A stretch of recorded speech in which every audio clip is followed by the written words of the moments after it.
yo. It was a long weekend. I cannot. Yo, cut me some slack. Cut me some slack, okay? So sometimes you need to tell yourself, I need a break. And that was one of those situations for me. I just needed a break. Like being on the go, it's a toll. It's a toll. But we're back at it. We're back at it with another episode. So glad to be back. So glad to be talking to you guys. And with this week coming, I'm solo. I'm by myself, solo. I'm riding solo today, but it's okay. It's okay. Don't worry. We got this. It's me. It's your boy. It's the president. You know how I operate. You know how I operate. Okay. But hope you guys are doing well. Hope your long weekend was great. My long weekend was it was something. It was something. I ain't gonna speak about it, but it was something. Okay. um, but nonetheless, we are here, and this week, this episode of the Safe Room is something that I wanted to talk about for a while. Something that has been coming up in the news a little bit more frequently, and now it's the time to bring it to the fold.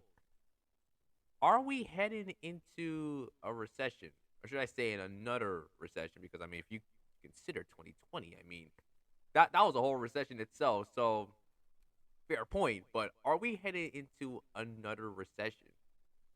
I mean, if you know what's been happening, people have been struggling to find jobs, gas prices, food prices, housing, in terms of interest rates are spiking up as well.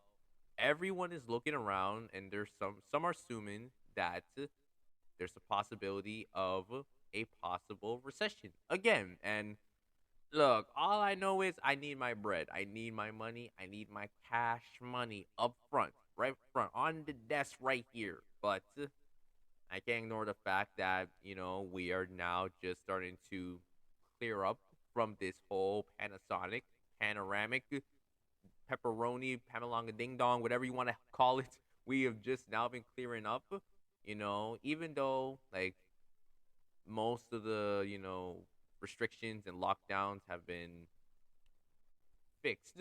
It's still, very, I would say, it's new, relatively new for us to get back into this normalcy again. But we're gonna talk about it. We're gonna go into context on what is happening. I do got some articles pulled up. Listen, I'm not one person to like fully believe on the media because sometimes the media do be they be flipping narratives, but also, the media, we can't discredit it. We can't discredit it, especially for us podcasters. You can consider us to be part of the media because we're sharing this information with you guys. So, you know, you gotta recognize real when it comes at the point. And I got some articles pulled up. I got my personal takes. I'm gonna be sharing those, and we're gonna get to it. Not sure how long this conversation is gonna be. Knowing me, this might take a while. This could also be short if we're able to get the points across. If I'm able to get my points across, should I say? But this should be fun.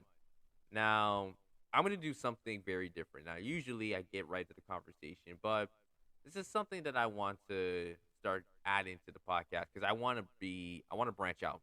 I want to start getting my name across to more people, to more individuals. And for me doing this for 3 years, I feel like I haven't been able to capitalize on this, strategy. But I think now I want to put the piece together. I want people to know about the safe room and want people to know about the platform that I have for you guys. And hopefully you share the same sentiment as I do, that you guys can share it out with them. So I'm going to ask you guys to do, please, if you are new, please welcome to the safe room. Welcome to the safe room. Please go subscribe to my podcast on Apple Podcasts, Spotify, Anchor, Amazon Music. Now, I have said that before, but it's been more of go check out the podcast. But please subscribe. It's more than just checking it out. Go type it in the search bar. When you find it, click that little plus sign, and you're subscribed. You're good. You're good to go. But also, please leave a review and give a rating of the podcast. That really helps for me, lets me know what you guys think of the podcast. I hear your feedback. Do you want to hear specific episodes? Do you want to hear more episodes? Do you want to see more guests? That would really be that would be amazing if you're able to leave a review, leave a rating. I'm gonna do it at the end of this episode again, so that way you didn't forget and you just skipped the intro. So again, make sure you subscribe to the podcast on Apple Podcasts, Spotify, Anchor, and Amazon Music as well. We on Amazon Music, okay? And as well, make sure that you leave a rating and a review. Now, let's get to the conversation. Now, this recession.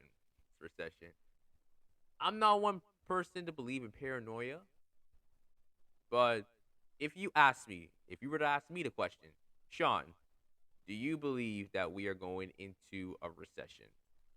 And honestly, I will tell you that I do not think we're going to a recession. I do not think that we are heading down that direction. I just feel that with everything clearing up, like I mentioned with the pandemic, it's just it's messy. It's very messy. And for the government, for the people who are running behind the scenes, the economy in general, it again, we know how the economy works. The market just works on its own, so it's having to make sure that with the inflation, which has kind of been the main perpetrator behind all of this, the inflation, and it's gonna have its toll, and it's going to have effects on different aspects, where it's gonna be housing, food, oil, employment as well, which is another piece we're gonna talk about. And again, with the pandemic, I just think personally, things are just starting to, you know, get back to normal. Within that, you're going to see a huge paradigm shift in terms of how we consume things, how we, you know, are to buy certain material, how businesses will operate, how investments might work for businesses as well, for employment as well, like in workplaces. How does the structure change now with everything now starting to reopen? Because remember before, for the longest while, we was doing that online remote work. We was doing that remote work. And now everyone's starting to step away from their laptops, from their computers, to go back in the office. So, excuse me, that is something we got to keep in consideration as well. But don't take my word for it. I have an article from CTV News. Now, again, this is just going to help us extend a little bit more in the conversation. If you want to read more about it, I'll leave the article in the description so you can check it out and take what you can take with the news. I am not here to tell you that you should follow CTV News. If you want to, cool. If you don't, that's okay. This is just here again to lengthen more on what we need to know in terms of this. I wouldn't want to say rumor, but again, this, speculation on another recession. So, just to clarify from this article, this is by Carissa Wilson, who is actually a CB24 web content writer, and she published this on June 24th, 2022, 9:51 a.m. And again, we're going to go through it. We're just going to break down the context behind it, and hopefully we're able to, pick out some major points and build right from that for the conversation. So, again, listen, if my reading sucks, guys, look, ever since like tapping out of university, I've just my reading's been all over the place, but I'm gonna try my best. So here we go. As gas prices and food costs continue to escalate and another interest rate hike is expected next month, many Canadians are wondering if a recession is coming and how to prepare for a possible economic downturn. So there you go. They from the opening statement, a lot of people are noticing that with gas prices that it's going up. Like, remember the days where the gas prices, like at worst was maybe like a buck 15, a buck 20. Like now, like when we get to $1.80, we're like thanking God, because that's now become the lowest point. Because now everything has changed, where with the pricing it keeps fluctuating, but more importantly, there seems to be a constant range. Like I mentioned before, in 2019, Everyone was hoping that the gas was under $1, but most of the time it would be over $1, and at worst maybe a buck 15, a buck 17, somewhere around there. Nowadays we're starting to see it hit $2, and again, it's much more of a liability, especially for individuals who have to travel to work. Maybe if you're attending any post secondary institution and you need to get to your campus. I know for some people, from what they told me, they may live like all the way up in Ajax and all these other locations, and traveling all the way down to York University is bad. So that's why they rather take the Go Bus or the Viva and stuff like that, because they don't want to waste all that gas. So gas prices have definitely been a popular subject matter in the last few months, actually, and I've been noticing it too. Every time I'm taking the bus or I'm walking, I'm always thinking about what is the next time the price is going to go up, it's going to go down. Recently, it has went down a lot. From what I checked, it was $1.86. It might have went up, it might have went down, but for what we're getting, that's probably the best that we can ask for. Especially how at one point it was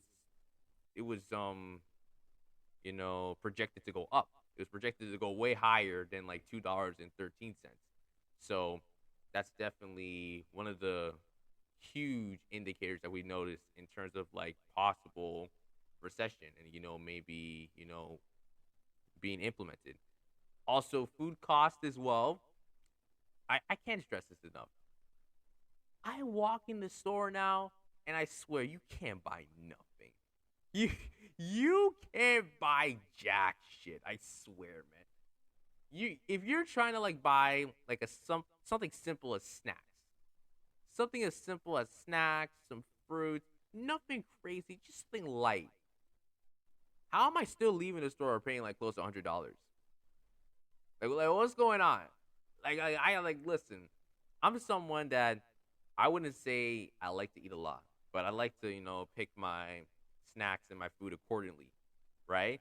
So like whether you just go in the store and you start free balling and start picking up groceries, or maybe you're someone like me who has a list and you just kind of go from there. It's cool. But if you have a list, sometimes you'll notice that with these items, with these products, that the price will change. One week, maybe you're picking up, for example, cheese. And I say cheese because sometimes on some weeks, and rarely some weeks, cheese is at a reasonable price. It's at a reasonable price. But most weeks, the cheese price, oh my gosh, it's like straight up to the ceiling. Like we're talking like $9, $10, and maybe I'm tripping because maybe from where I reside in my neighborhood to you, that might be yo, bro, that's cheap from where I get it, and that's the thing, it's different. But overall, I shouldn't be like again spending close to $100 or even more if I'm just picking up a little two snacks there, a couple of like banana or something like that. Like what's going on? What's going on, man? So food cost has definitely been another issue, and not only food cost but also food quality. A lot of times I'm seeing when I go in the store the quality of the product, especially the produce. It's not at the quality you want it, and again, I have this grudge too. It's not just me. If any of y'all like red, green, whatever, seedless grapes, then I can't talk to you. I really can't talk to you. And I just wondered, like, is it because that right now agriculture is just not it's not developing at a rate where you're able to get that into the store, and now that you're relying more on manufactured foods, manufactured produce to get the job done, because based on supply and demand and based on the market price, it just works a little bit better. I don't know. I don't know. But like I said, it feels like every other day I'm having to spend a huge sum, a huge amount in groceries. Even if let's say you get paid that week, like a good chunk of that paycheck is going into groceries. Because you got to support yourself, you got to support your family. It's understandable, but at the same time, we're hoping to do it at a very low and efficient price. But that's just me.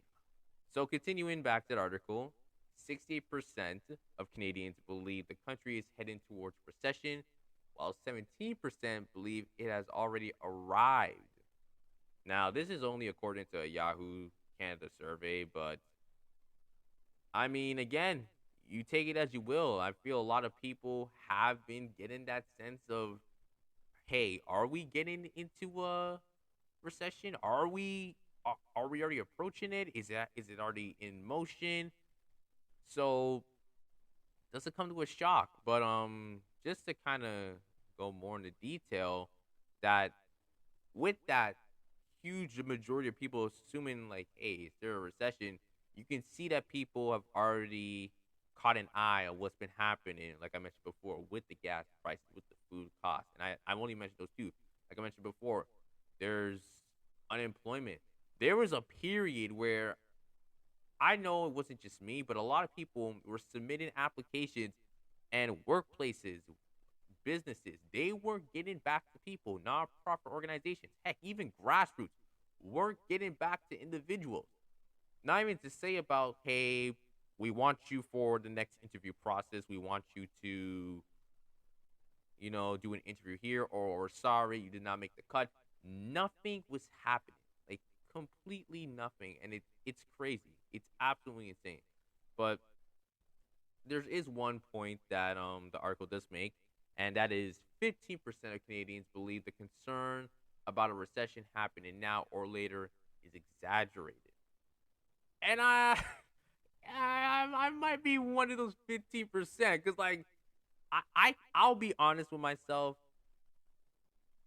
If this recession is somehow anything worse than what 2020 was, and even though like 2020 was like okay, but it was a pandemic, like you're kind of expecting a drop in like economic growth, the GDP. You're expecting that to go down. Yes, but at the same time, there could have possibly still been some hope. That's why you saw the government give out money and they had to operate on stuff like grants and everything because that was the only base of income that was operating. People were even talking about the concept of universal basic income. Do you give everyone a fixed amount so that way they're able to, put for food, for clothing, for other services?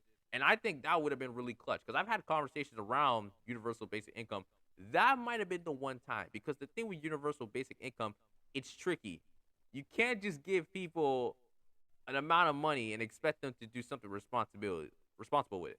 Because as much as you want to say that this is going to be beneficial, us humans, we're greedy. We're greedy. We're self-interested. If we see something that we could spend our money on that is not part of what it's supposed to be in the first place. So again, if we were to get, for example, 5K right now, this is going to be used for food, for clothing, for other amenities that improve like, your livelihood, standard of living. But you're telling yourself, hey yo, I gotta go cop like, the finest chain, the finest necklace. I gotta cop like, the new VVS or busted down chain, and it's like $2,500. Your conscience might get the best of you. You're like, you know what? Let me just go buy that. I'll still have a little bit left, and then next thing you know, the money's gone. There was the whole conspiracy where I wouldn't want to say conspiracy, but it happened to me when people were taking the CERB, and it was based on the criteria that if people were caught taking the CERB and that didn't apply to them, that they could get locked up. Like, man, we're ready to lock up people for taking the money that like should have been there for the people, for the public. So yeah, honestly, again, unless this recession, and sorry I went off topic for a bit, but I had to, stretch on it because again, it was based on universal basic income. That's where it got to. But unless this recession is worse, I don't think we can get as worse as 2020. So maybe it is less exaggerated, and plus that it just happened 2 years ago. That's a very short time period, like very very short. So they do mention like what could you do for sports in terms like for preparation, what you can do in terms of making sure that you're staying up to date on what's happening. So they do break it down later on in the article, but again, we're probably not going to get to that. But again, so I'm just going to skip a bit and go to this next part. So with inflation at a nearly 40-year high, So again, just to repeat, a 40-year high. So that dates close back to like 1982, which I believe the Charter of Freedom and Rights. That's when it was created. So you know, I guess it goes to show. And the Bank of Canada expected to raise its key interest rate next month. These factors, so again, keeping in mind of the gas prices, food, unemployment, housing is another one as well.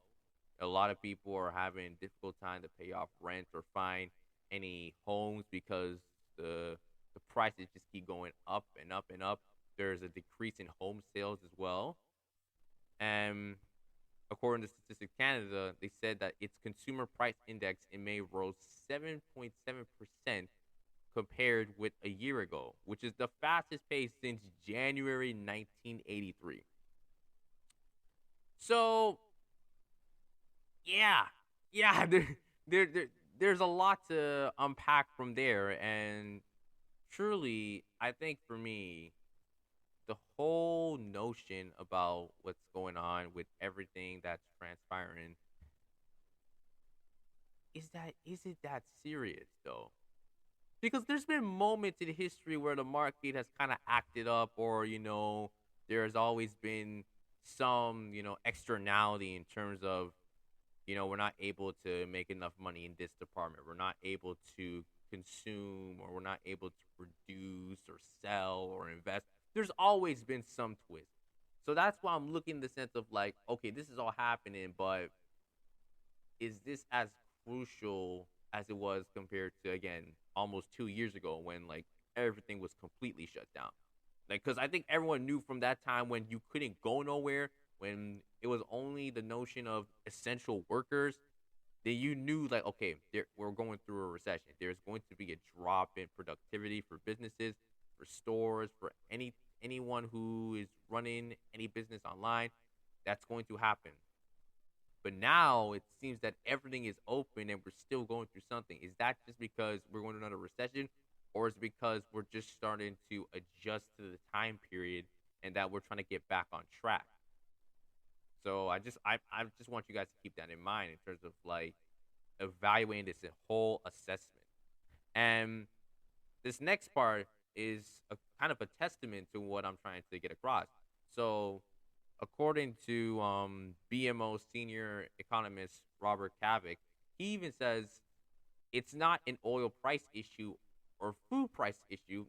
It's widespread inflation across the economy that tells us, and that tells policymakers, the economy has just been running too hot for too long.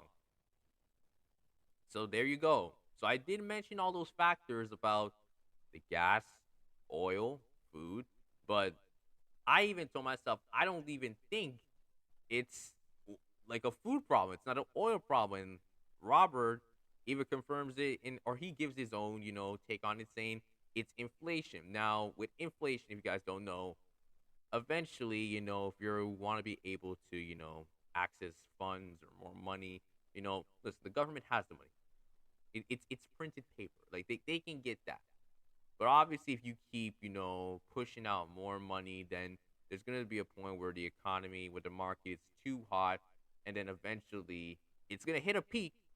But once it hits that peak, you're going to start to see deflation, which is a decrease in terms of how much money is allocated to the public. And again, I just personally think that with the pandemic, considering that when everything was closed and people were still need to get money, because again, with the pandemic being closed, that means businesses and workplaces closed, and business and workplaces closed, employees are let go. When employees are let go, they have no income. So that's where you have stuff like the excuse me, the CESB, the CERB. You have all these different benefits, these other grants that people can access that need to be given out. And, again, we're talking about a monthly period or quarterly periods as well. So people are scavenging to obtain some financial income. And because of that, the government has to keep getting all this money together. And when they get all this money together, that's where it becomes of, okay, now it's been running a little too hot. It's been running a little too hot. And now that we're back to normal, they're trying to push everything back a bit. Now, do I agree with this? Now listen, this just might be my business side. I understand what they're doing. I really understand what they're doing. But I think the government also doesn't realize that despite the fact that you're trying to kind of push everything down, there are still people who are suffering to get money, to get financial income, even when the pandemic was happening. People were still not obtaining enough money to have a substantial living, to operate how they want to operate, whether it was a business, whether it wants to operate just in terms providing for their families. It just didn't work. It didn't work. So within that, he continues on saying we have an inflation issue rooted in the psychology of Canadians and among businesses, and it's going to have to be dealt with. Now, here's where I get a little upset because, again, this is someone speaking from a Canadian bank, and most of the individuals who are part of this article represent banks. And we understand, like, that's where the income comes from these banks. And I think for me, what I don't understand is that with these vague statements that something's gonna have to be dealt with, or we need to get to the bottom of this, or I promise you we're gonna get out of the situation. But it's like, what are you doing right now that you can't tell us? Or what is it that you can't say that you feel, you know what, it shouldn't be covered up, or it shouldn't be covered, it shouldn't be talked about, it shouldn't be expressed because it's not the right time. And I just think that personally, that even though with inflation being at an all-time high, and just for banks, because banks have said that the solution, or I wouldn't say the solution, but a solution they're trying is to have interest rates increase to control the inflation. So that way, it will give a sense where demand is going to drop a bit. So if it drops, that way, there'll be some stability and we can find a form of an equilibrium, like somewhere in the middle where everything is back to normal. But it's like this whole inflation thing, I get it, but people were already suffering before, and it really took a pandemic for the government to acknowledge and recognize that people were suffering, not having the funds to run projects. Trust me, there's a lot of community projects out there that could use the funds to get their services, to operate their activities in the way they want to, but they don't get it. And then all of a sudden, once everything starts going to shit with the pandemic, then it's all like, okay, let's give out these grants, let's give out all this money. And it just goes to show, as long as it doesn't hurt the reputation of the higher ups, or if it doesn't, impact, the businesses that governments, collaborate with. Because don't forget, your government does collaborate with some businesses. If it doesn't affect them, then there's really no motive to actually, give out that money. And that's just me speaking. Maybe you find that what I'm saying is a little bit sensitive, or I'm being a little bit harsh, but honestly, I just say it like it is. I just feel that this is more than just inflation right now. I feel like this has been rooted from time, but it took, a catastrophic situation like the pandemic to really get across. Sorry if my nose is itching. It's like, I don't know what it is. Um, but yeah, and even the Bank of Canada, they chime in saying that they say that Russia's invasion of Ukraine, COVID 19's lockdowns in China, and backlogged supply chains are fueling uncertainty and higher prices for energy and food, prompting the need to increase interest rates to control inflation. So like I mentioned before, the way to combat all this inflation is increasing interest rates. But obviously, listen, if you have a bank account, if you got to pay bills and everything, that interest rate is deadly. That thing is deadly. All right, you don't want to play with that. You do not want to play with that. That's no joke. So the fact that they have to increase interest rate, I get it from that standpoint, but at the same time, people are still hurting. They were hurting from time, and now you're just putting them in even more like dire situations. So I don't know what to say, but yeah, the long term goal that Bank of Canada even expresses is that if they can bring inflation down to the target that will serve Canadians the best over the medium to longer run.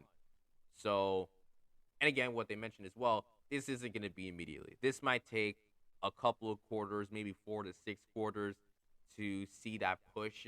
And I'm even saying it too. I don't think this is something that will clear up in the next month, in the next 2 months. Heck, probably not even till the end of 22. This might start to, get back to normal maybe early, maybe a little bit past February of 2023. Because sometimes the market, again, it's hard to determine because again, it works on its own. It's laissez-faire. It just works how it wants to work based on how everything is moving. So again, I'm not sure exactly what could happen.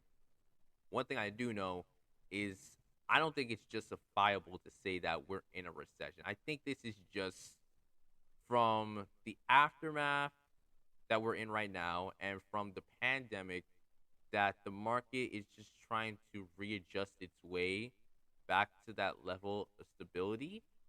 That's just me. And for a lot of people, I think it's become prominent to them, and they're hoping it for to be immediately. Like, no, like we should already be back to normal. Like, we need to have everything set in stone. Like, there should be more jobs and everything like that. There should be this and that, and there needs to be a structure in place, a framework. But there isn't. But I will say about this: the frustration of the public. I think it stems more than just this pandemic. Again, especially if you live in a marginalized community where poverty is at a high rate, employment is hard for any young adult or a youth as well, and housing, which is a huge thing as well. If the housing in some areas where you're not able to pay off mortgage, your rent is through the bill. Again, this is something has that has lasted for decades and has not been addressed. And again, it took a situation like the pandemic where the whole world was suffering through it. And like in Canada, just to keep it in within Canada, everyone was suffering. And that's only when things started to be talked about and addressed or acknowledged, or there was advocates speaking upon it. So again, I think personally that with this whole pandemic and now the aftermath, it's just the market adjusting. But I'm also hoping that once it does get back to normal, because it will find its way. And sometimes the market is just not never normal. It just works as it is. I'm hoping that they don't bypass or brush away the fact that there are still people that still need income. There's still people who need the resources, who need the outlets, so that way they can have a high standard of living on what they do, whether it's work, education, food, to bring in any source of income. Because that's a necessity. I think that's something that should be a top priority regardless.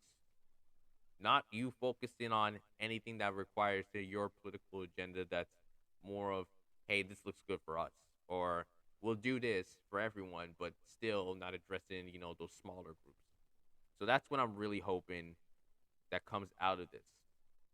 Because personally, I don't want to always keep coming on here and having these conversations or speaking upon it with a friend or a family member or on another platform about this.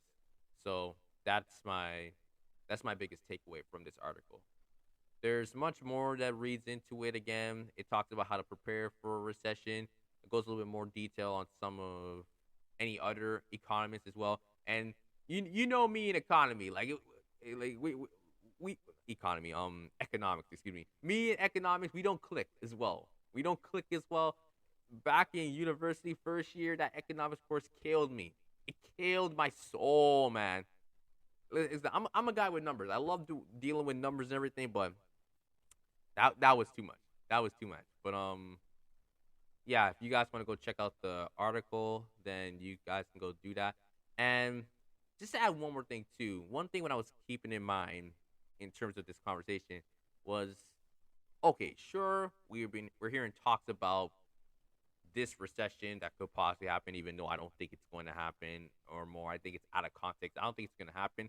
I think it's just more, again, the market adjusting itself based on what we just experienced with the previous recession, with the pandemic. I think I wanted to consider, okay, what about past recessions? Like, what's happened there? What was the responses from that timeline? Now, the most notable one is the 2008 recession, and even though that was more of like the U.S. and how the housing prices were crazy at the time as well, and businesses were being affected, Wall Street and everything. It did reach to some point in Canada where you start to see its significance and its effect. But to really go back to the last time something was like central to Canada was back actually in the 1990s. Early around that time, it was mostly centered around housing property value, which was crazy, and also unemployment. So again, you can see similarities in there between of like, okay, yeah, we're dealing with the same thing right now. There's housing where people again are not able to, find any places, or it's hard for them to pay off rent. The interest rates are increasing way too high, so it makes it difficult to give off payments as well. And employment, like I mentioned, some people are not getting jobs, are not reaching back to them. People are not hearing anything in response. It's harder to obtain jobs anymore. In terms of minimum wage, some people are still saying the minimum wage needs to go up. That $15 isn't enough, or better yet, in terms of work hours and everything, there's a lot into it. So if you want to go check out that article that I found as well, calling Revisiting the 90s Recession, then please do so. I will leave it in the link as well. And it's a little bit more neutral. Kind of talks about more of like, like people who were from Montreal who were impacted. So again, it was a different time, the 1990s. This was just the time when Canada started to become a little bit more multicultural. But let's not forget the history of Canada. It's been more of like a white Canada focused vision. Okay, so like, yeah, it was just around the 1990s things started to be a little bit more inclusive, right? And let's not forget about the history of Toronto as well. Back in the 1960s, when immigrants used to come in, it was mostly for them just to do work for the Canadians because it was cheaper labor for them. So that's another that's a little dose of information to keep in mind as well. So I'm just filling you guys in. I'm filling you guys in on the facts and everything just to let you know. So I will definitely leave both of those articles in the description. But my final thoughts. I do not think we are going into a recession. And for anyone who thinks that, I would just say to probably take a deep breath, a couple steps back, and realize that yes, everything is everything's a mess right now. Everything is a mess with the prices and oil and food, employment, all of that. But I will say that we want to stay like optimistic, and if that sounds like the driest feedback as possible, you don't have to just like stay optimistic. If you want to talk about it, if you want to project your concerns or your feedback, then please do so. Because again, I don't think it should just be about, okay, fix the market, make sure everything is stable and then we'll be good. I think it's also the matter of make sure that once everything kind of gets back to normal, that you're still considering on, having more employment opportunities, that you're considering on, your relationship in terms of like oil and like gas and food, how you operate with these businesses. Make sure that you consider marginalized populations who are suffering and need resources. 'Cause that's something that we need to do. Sometimes we assume that it takes, again, a very tough situation for us to speak up, but sometimes all it takes for you is to really speak out on something. And if you're committed to it, then you just keep pushing it. Sometimes I'll be honest, I may not be the person who's waving the flag 24/7. You may not see that, but I always tell myself that if there's a chance that I can go out there, use my platform to bring this subject matter up to the front, to the right front and center of the conversation, then I will do that. And that's what I want to do with this conversation. It's more than just me speaking on it. I'm hoping that you guys could walk away and do your own advocacy. That you're also speaking on this situation. That you're also talking about this. Because again, something that we're not really seeing that much like on the news on the TV, and maybe that's just again what the media wants and how they want certain narratives to be front and center and others to be more under the radar or behind the scenes. But again, personally, I think with this conversation, it's important that we're addressing it. And again, that's what the whole point of this podcast is about, to provide a space to have these conversations that either we're not hearing or we may not be comfortable with. But hoping that we have the conversations that we're able to gain that awareness and also apply the action moving forward. So again, that's my final thoughts. If you guys feel that there is a recession, I would say that, just make sure that you're prepared. Make sure you're prepared. Make sure that you're spending your money, all your investment wise.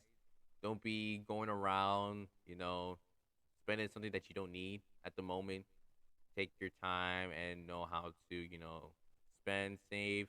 Financial literacy. Yeah, financial literacy. Understand it, learn it, apply it, and share it with a friend. Share it with people who probably want to get on the same boat as well. Because trust me, I know everyone would want to get on the same boat. I know academic institutions should be teaching that from time now. They should be teaching this. It's not even a question. But yeah, that's all I got for tonight. Thank you guys for listening to another episode of the Safe Room. Very informative episode.